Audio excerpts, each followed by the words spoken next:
Hola chicos, el tema de hoy día es composición química de los seres vivos. Para ello quiero que ustedes recuerden la tabla periódica y de la tabla periódica todos esos elementos que ustedes se acuerdan. Hay algunos de ellos que los seres vivos las conforman, ¿ya? Y unos de ellos son el oxígeno, que vendría a ser el 65%, el carbono 18%, nitrógeno 10%, el nitrógeno 3%, ¿ya? Entonces observamos que estos elementos de la tabla periódica estos 4 elementos son los más abundantes en los seres vivos. Y es ahí su clasificación, ¿ya? Todos estos elementos de los seres vivos se van a clasificar, ¿ya? Entonces, estos elementos que ustedes observan en esta imagen y se encuentran en los seres vivos se va a llamar bioelementos, ¿ya? Los elementos químicos que forman parte de la materia viva son llamados bioelementos. Y de todos ustedes, como les dije, de esa tabla periódica, de los 109 elementos que ustedes ven ahí, solo aproximadamente 27 son parte de los seres vivos, ¿ya? Entonces vamos a comenzar a clasificar los bioelementos según su abundancia, como dice acá. Comenzamos con los primarios, los macroelementos u organógenos, que vienen a ser aproximadamente el 97%, ¿ya? Y dentro de ellos encontramos el carbono, hidrógeno, oxígeno y nitrógeno, que vendrían a ser los más abundantes, ¿ya? Y miren este gráfico, el oxígeno vendría a ser el más abundante, que es el 65%, ¿ven? Y estos carbono, hidrógeno y oxígeno son muy importantes porque forman parte de las proteínas, de los lípidos, de los carbohidratos, ¿ya? El nitrógeno, parte de las proteínas principalmente. Entonces, son muy importantes estos cuatro elementos, acuérdense: carbono, hidrógeno, oxígeno y nitrógeno. Pasamos a los secundarios, que vendría a ser muy importantes tanto como los primarios, pero que son en menor porcentaje, acá está, dice 2.5%. Y los bioelementos que se encuentran ahí son el fósforo, azufre, calcio, magnesio, sodio, cloro, hierro, potasio. Todos estos elementos son importantes, cumplen funciones muy importantes, ¿ya? Las cuales ustedes van a averiguar luego en su tarea. Y en la mnemotecnia vendría a ser el pesca magna clorofeca, para que se acuerden. Pesca magna clorofeca. Y en las rojo, lo que está en rojo, para que se acuerden del elemento, que está con los elementos, ¿ya? El siguiente vendría a ser los oligoelementos o trazas, que se encuentran en el 0.2%, 0.5%, las cuales se encuentran en muy pequeñitas cantidades, pero que tanto su ausencia o su exceso pueden ser perjudiciales para el organismo. Tenemos acá el manganeso, al yodo, al cobre, al cobalto, zinc, entre otros. ¿Ya, chicos? Eso vendría a ser los bioelementos clasificados según su abundancia. También es conocido la clasificación de primarios al CHOMS, no solo CHOM, sino CHOMS, porque acá lo han clasificado según su abundancia y papel que desempeñan los dos juntos. En este gráfico, esa tabla, en mapa conceptual, está clasificado solo según su abundancia. Ya, solo quería recalcar eso. Digamos, la unión o agrupación de bioelementos son las biomoléculas, ¿ya? Resultan las biomoléculas. Las biomoléculas las vamos a clasificar según la presencia o ausencia de carbono. Si no tienen carbono en su estructura química, se va a llamar inorgánica. Y si presentan carbono en su estructura, se va a llamar orgánica. Biomoléculas inorgánicas, ausencia de carbono. Por ejemplo, el agua, el oxígeno molecular que respiramos, el dióxido de carbono que expulsamos cuando respiramos. Entonces acá se observarán, pero acá tiene carbono.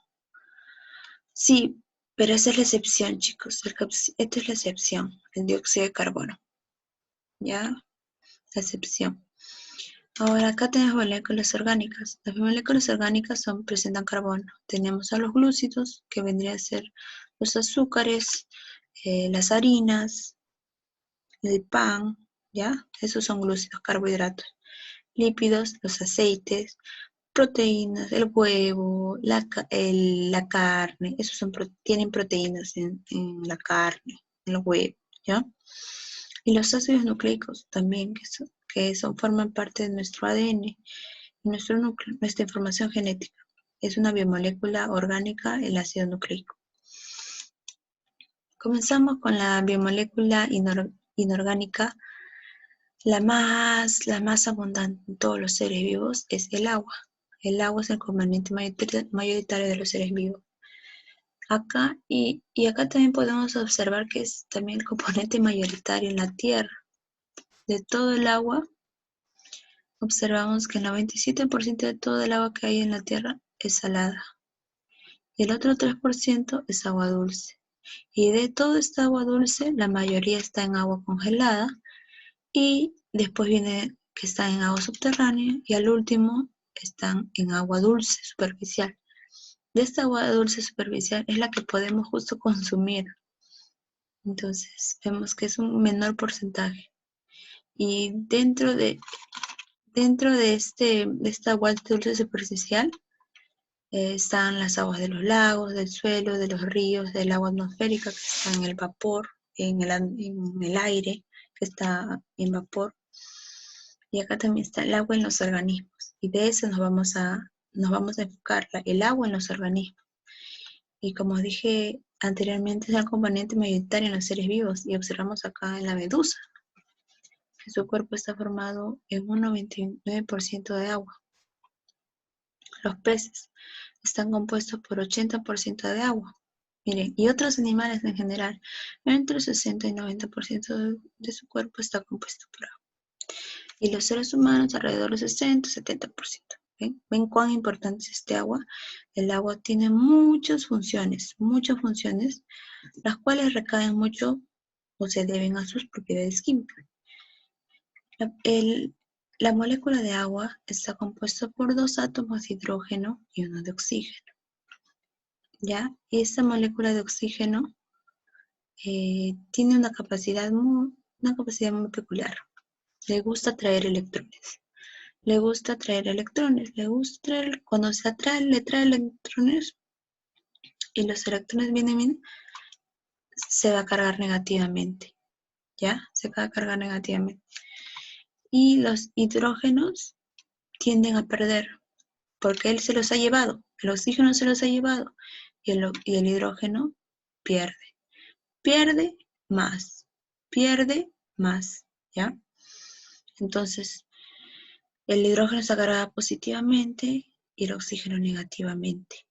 Entonces, observan que esta molécula está formando un ángulo entre los dos hidrógenos. 104.5 grados, ¿ven? Entonces eso se da principalmente porque los dos hidrógenos se están repeliendo, porque tienen carga positiva los dos. Cargas iguales se repelen, recuerden. Más se repelen. Cargas diferentes se atraen, recuerden. Miren, y estas cargas, eso le da a una propiedad ser una molécula polar, recuerden. Entonces las moléculas de agua son polares debido a su carga que tienen. Las moléculas de agua no se encuentran solitas, ellas se unen con otras moléculas. Y cuando estas moléculas se unen, forman puentes de hidrógeno. A eso se llama. ¿Y qué se llama puentes de hidrógeno? A la atracción que tiene el hidrógeno con el oxígeno negativo. Menos y más. Cargas diferentes se atraen. ¿Ya? Recuerden, por ejemplo, acuérdense de las cargas. Cargas iguales se repelen y cargas diferentes se atraen. Entonces, este puente de hidrógeno se ha formado por estas dos atracciones, por las atracciones del oxígeno con el hidrógeno. Y son muy importantes los puentes de hidrógeno, ¿por qué? Porque nos permiten evidenciar los 3 estados físicos del agua. Por ejemplo, en el estado líquido, observamos que se están formando puentes de hidrógeno formando puentes de hidrógeno, como también no tienen puentes de hidrógeno algunos de ellos. Algunas moléculas están unidas mediante estos puentes, otras no, como estos, no están. Por lo tanto, la molécula de agua no tiene una estructura definida. Por eso que la molécula de agua se adapta a cualquier lugar donde, a cualquier lugar donde tú lo pongas. Por ejemplo, en un vaso, en un balde, ¿no? Entonces, porque el agua líquida se puede adaptar a las formas donde tú lo puedas poner. Sin embargo, el estado sólido del agua ya forma todas las moléculas de agua, se están uniendo con todas las moléculas de agua. Ven, todas están unidas, unidas, unidas, unidas. No hay ni una que no esté unida a comparación del líquida, que sí, algunas no están unidas. Entonces, están formando puentes de hidrógeno entre todas. Puentes de hidrógeno hay. Todas están unidas. Estos puentes de hidrógeno están unidos, haciendo que se están formando estructuras, como estos hexágonos, de una estructura cristal. Entonces, esta estructura hace que observan que están inclusive bien formaditas, ¿no? Y esta estructura hace que el hielo tenga más volumen, ¿no? Abarque más espacio, mira, tenga más volumen. Y al tener más volumen, el hielo tiende a flotar, va a flotar. Entonces, ustedes ven que el hielo siempre flota. Y es por sus puentes de hidrógenos que forma su estructura química.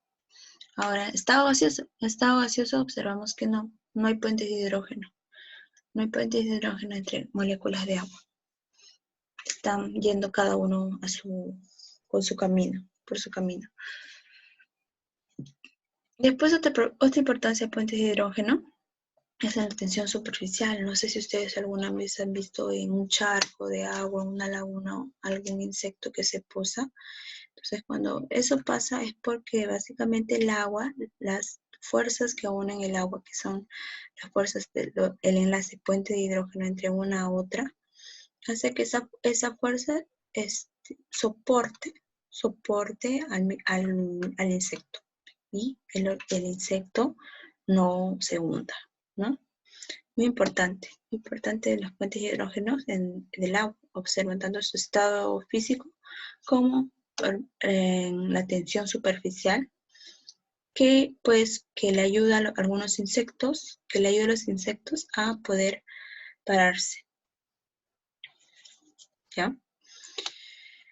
Y la importancia para la vida. Entonces, es ser solvente universal. El agua tiene la capacidad o tiene muchas funciones de disolver. O sea, ser solvente universal. Por ejemplo, el agua con sal, como observamos acá. El agua con sal, ¿ustedes han visto? Lo disuelven y ya, se forma, ya desaparece la sal. Entonces, se forma una mezcla homogénea, ¿no? Entonces, eso sería solvente. Igual el agua con azúcar, ¿ven? Eso se debe mucho a sus cargas se debe a sus cargas del agua. Entonces, ¿te acuerdan que les dije? El hidrógeno está cargado positivo, y acá observamos que la sal, que son los iones de sodio y cloro, que están cargados positivo y negativamente. Entonces, los iones cloro que están cargados negativamente se van a unir con están rodeados con los hidrógenos que están cargados positivamente, y el sodio se va a rodear con los oxígenos que están cargados negativamente.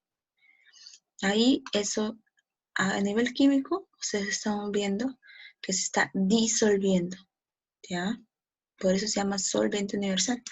También otra función que cumple es como medio de transporte. Medio de transporte de las sustancias. Observamos que el agua más es sales minerales, porque en el suelo no solamente hay agua, también hay sales minerales. Y el agua vamos a hacer como medio de transporte para que las sales minerales puedan subir, a ascender a todas las plantas, a todas las hojas, a toda la planta. Entonces, es como medio de transporte. Luego también como regulador térmico porque el agua puede resistir a los cambios de la temperatura exterior sin apenas cambiar su temperatura propia. Por ejemplo, como regulador térmico tenemos el agua cuando sudamos. Cuando sudamos nosotros liberamos calor. Liberamos calor para que esa agua se vaya. Ese sudor se vaya, se evapore.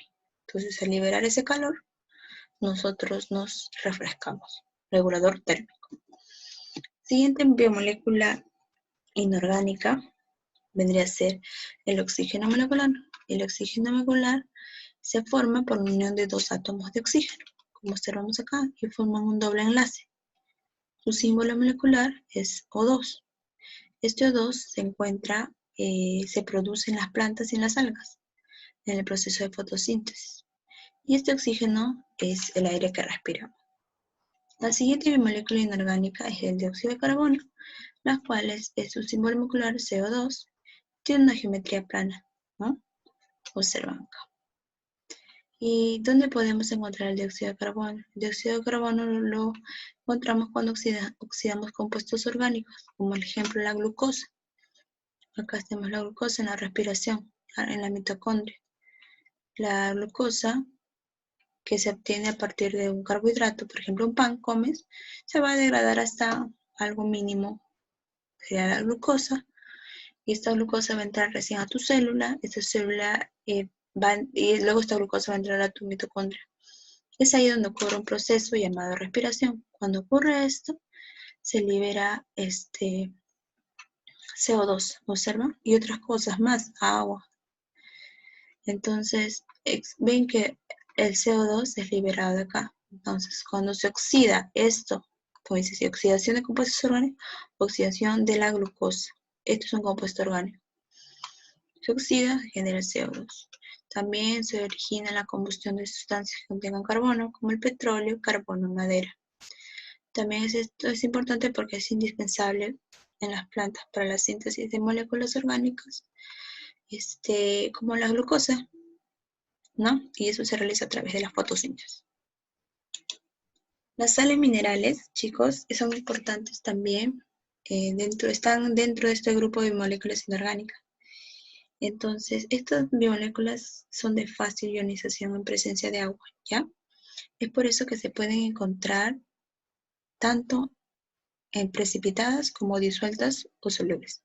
¿Y por qué precipitadas? Porque precipitadas están en estado sólido, es decir, hay poca presencia de agua, poca presencia.